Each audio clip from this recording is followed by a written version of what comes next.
తెలంగాణలో ఇప్పుడు most discussing point అప్పులు. నిన్న నాగర్ కర్నూలు జిల్లాలో సీఎం రేవంత్ రెడ్డి చేసిన వ్యాఖ్యలకి కౌంటర్ ఇస్తున్నారు బీఆర్ఎస్ నేతలు. తాము ఎంత అప్పు చేసినా వాటితో అభివృద్ధి కార్యక్రమాలు చేపట్టామంటున్నారు. 30 నెలల్లో 3 లక్షల కోట్ల రూపాయల అప్పు చేసి ఏం చేసిందని ప్రశ్నిస్తున్నారు మాజీ మంత్రి శ్రీనివాస్ గౌడ్. అమెరికాకి కూడా అప్పు ఉంది అనే విషయం గమనించాలంటున్నారు. శ్రీనివాస్ గౌడ్ వ్యాఖ్యల పూర్తి సారాంశం మా కరెస్పాండెంట్ శివకుమార్ అందిస్తారు. మాజీ మంత్రి శ్రీనివాస్ గౌడ్ మనతో పాటు ఉన్నారు.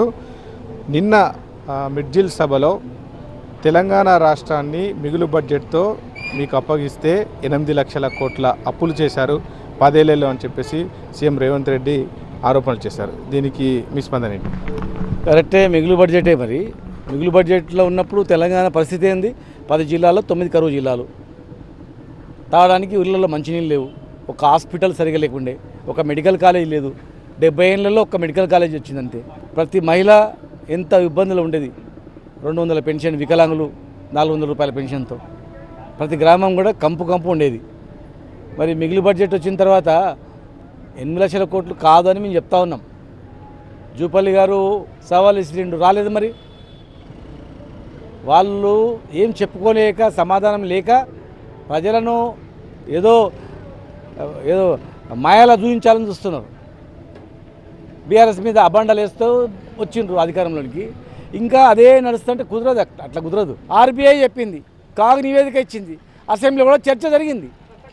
నిజంగా ఈ ప్రభుత్వానికి చిత్తశుద్ధి ఉంటే దీని మీద చర్చ పెట్టండి, మాట్లాడండి.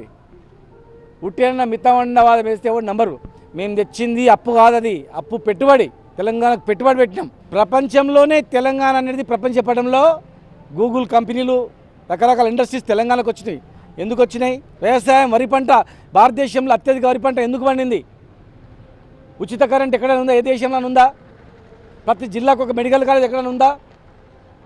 చెప్పండి. బీఆర్ఎస్ పార్టీ కావచ్చు, కేసీఆర్, ఈ రెండు కూడా గతమే, వారికి ఫ్యూచర్ లేదు అన్నటువంటి ఒక ఆరోపణ కూడా చేశారు. కామెంట్.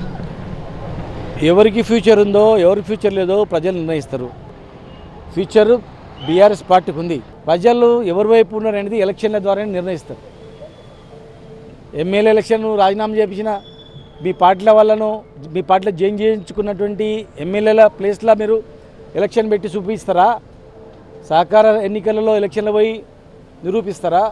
లేదు, జెడ్పీటీసీ ఎలక్షన్స్ పెట్టి ఇది మా రెఫరెండం అని చెప్పి పోండి, ప్రజలు నిర్ణయిస్తారు. అంతే తప్ప ఉట్టిగా మాట్లాడితే కాదు అది. మొత్తంగా చూస్తే గడిచిన 10 ఏళ్లలో తాము చేసింది అప్పులు కాదు, తెలంగాణ రాష్ట్రానికి పెట్టుబడిని మాజీ మంత్రి శ్రీనివాస్ గౌడ్ చెప్తున్నారు. ఇక ఫ్యూచర్ అనేది బీఆర్ఎస్కు కాదు, కాంగ్రెస్ పార్టీకే లేదు అన్నటువంటి వ్యాఖ్యలు కూడా శ్రీనివాస్ గౌడ్ చేస్తూ ఉన్నారు. కెమెరా పర్సన్ అంజితో శివకుమార్, టీవీ 9, మహబూబ్నగర్ జిల్లా నుంచి.